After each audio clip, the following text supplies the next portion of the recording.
perhaps the sponsor can enlighten me because, with all due respect, yung binasa niyo po is Section 2, which states the promissory note shall be secured by any or a combination of the following. Yun ang binasa niyo. So this is, the promissory note will be secured by these items, yung inisa-isa nyo. What you told me is yung, ito yung mga kapalit ng promissory note. Hindi ho yan ang nakasulat sa bill ninyo, Mr. President.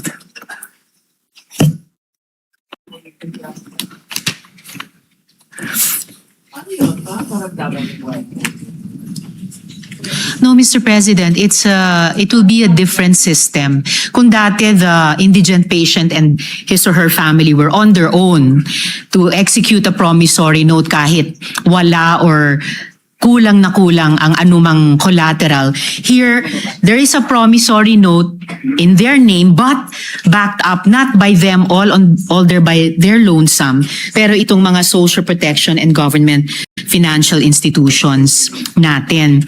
And without leaving this topic, if the gentle lady wishes to pursue it, just relating to an earlier question of hers, in terms of proxy data, yung tinatanong po nila na magkano magiging cost implications, lalo na sa mga private hospitals, kung maipasa yung batas na ito. So babalikan, sorry, just so for clarity lang, Yes. binabalikan niyo yung unang question ko kasi yung question natin ngayon is your response to me. Yes. So which one first? Because Sabi hindi ko pa po, tayo- Mr. President, na without leaving this topic, just para hindi So, ko balikan natin malimutan. yung sa numbers. Yes, Okay, I just sure. want to add, Okay. yung sagot ko kanina dun sa isa sa mga naunang tanong ng gentle lady na to use proxy data, if private hospitals are claiming 7 to 10 billion pesos from PhilHealth, then at least for purposes of discussion, we could assume around that amount yung implication sa kanila kapag maipasa itong batas. So that 7B to 10B worth of payments due sa kanila ay ipasasalo natin sa ganitong bagong sistema. And then again, mindful of Can the... I comment on that one? Yes, Kasi Mr. otherwise, either I'll comment on this now or Yes. ililista ko lang kasi It's all right, Mr. President. So The gentle lady may her proceed. Honor's theory is that based on the claim of private hospitals to PhilHealth, and her Honor said it is 7 to 10 billion, yan yung ina-assume ng ating sponsor na amount that is needed to cover indigent patients. Yes, Mr. President. Saan mo nanggaling yung figure na yon? From PhilHealth, Mr. President, with this What is the exact line item for that? Because I've sponsored the budget of PhilHealth and maraming hinihingi ang PhilHealth. So hindi ko kayang tanggapin na yan necessarily ang pang-indigent because the record also shows napakaraming indigent patients who don't bother going to the hospital because alam nilang wala silang pangbayad. So this is probably the bill for lower middle class or middle class patients who cannot even cover the bill. Hindi pa yata ito yung sa indigent. So we have to be clear if we are going to mention numbers that this definitely covers the sector that we are referring to. Yun lang naman yung reason kung bakit nagtatanong ako ng numbers kasi nakakatakot magpasa ng batas na to at batas ko to at gusto ko naman talaga siyang pagandahin na hindi tayo clear sa figures natin, Mr. President. Yes, Mr. President, I'm just pulling up the disaggregated data for which we came up with this proxy data of a range of 7 to 10 billion pesos. And I will be giving that to the gentle lady during this interpellation or this period of amendments. Additionally, Mr. President, before returning to the latest concern of the gentle lady, mindful of the apprehensions and reservations raised by the good senator from Taguig and Pateros regarding the possible cost implications to government, the sponsor wishes to place on record that the provision is anchored on the availability of medical assistance programs of various government agencies as provided under this bill na binanggit ko nga, Mr. President, as well as, of course, the continued implementation of the government's zero balance and no balance balanced billing policies.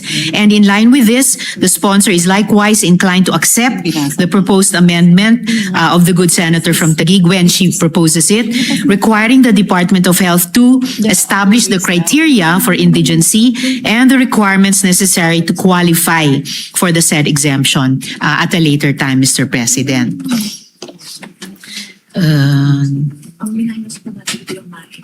So the latest concern of the gentle lady was So Her Honor made a statement that there are other ways the bill intends to support the indigent patient. And Her Honor mentioned letter A, B, C, D, E. Sabi nyo, 5 po yun. Ang sinasabi ko po sa inyo, kindly educate me because yung sinabi nyo, wala yan sa bill. Ang naka-enumerate dyan na 5 items are, it says the promissory note will be secured by any of the following. So may promissory note pa rin. So Her Honor is simply addressing dalawang sitwasyon natin. Sino ang kailangan magbigay ng promissory note at based dun sa dito sa amendment nyo, the indigents will no longer be required to execute a promissory note. Tapos dinagdag nyo, pero ito yung mga pwede nilang gawin. Wala nga ho yun. Yung sinabi nyo, wala sa bill nyo. Ang nasa bill, yung mga 5 items that are used to secure a promissory note. So that covers the people who need to pay a promissory note. So, Her Honor has to clarify this because it's not, what she's saying is not in the bill. Actually, Mr. President, it is in the bill. In fact, in answering this question, nag-take off po ako dun sa page 3, line 17, section 2, na kinwote ng gentle lady from Taguigan Pateros. And kaya tinalakay ko po yun na in lieu of the current promissory note system, it's still called the promissory note here, pero hindi na po yung solong mga collateral o ano pa mang meager resources na meron yung indigent patient or family ang magsisecure niyan.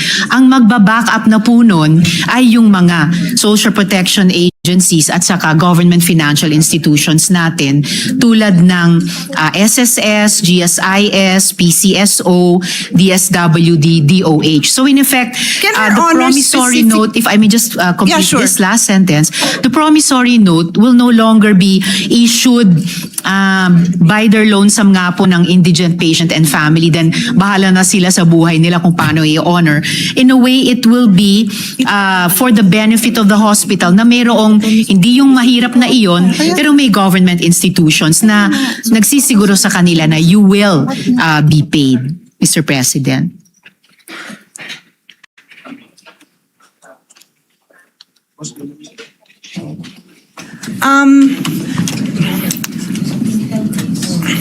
Should we suspend? Because what Her Honor is saying is not written in the bill. So I don't know if We Her may Honor suspend, would Mr. President, like but- me to approach and try to explain because I understand what Her Honor is trying to say. What I'm saying is it's not written in the bill.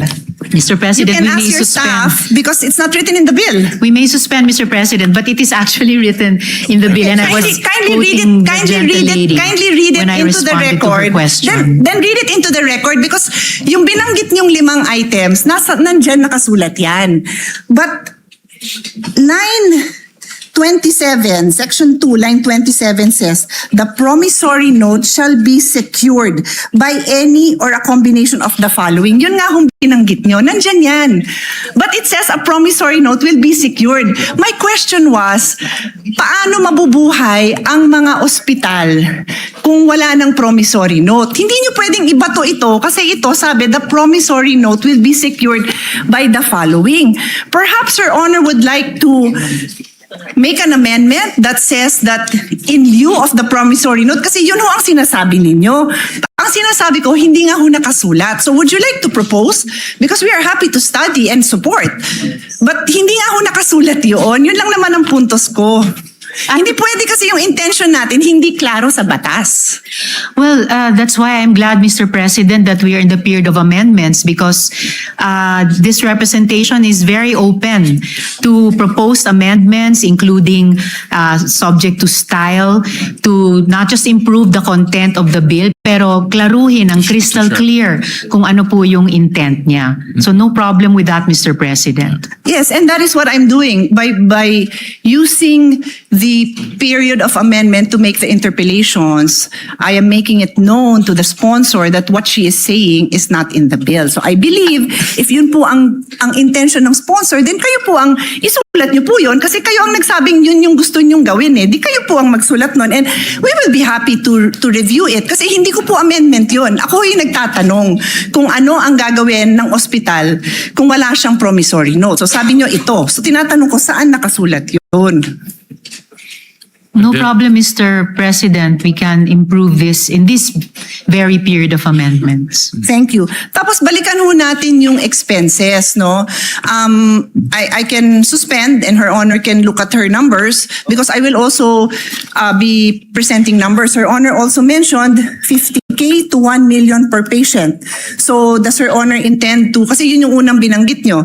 So does Her Honor intend to come up with a number based on those that range of expense that Her Honor mentioned? Kasi kailangan nga natin ng number because we have to find out where will we get this amount to support naman these private hospitals. Otherwise, this is a disaster because ang mangyayari, pipila lang sila sa Malacanang, magmamakaawa sila na wag ipasa to. Sayang naman yung effort natin dahil we all have the same intention. Pagandahin yung health system natin.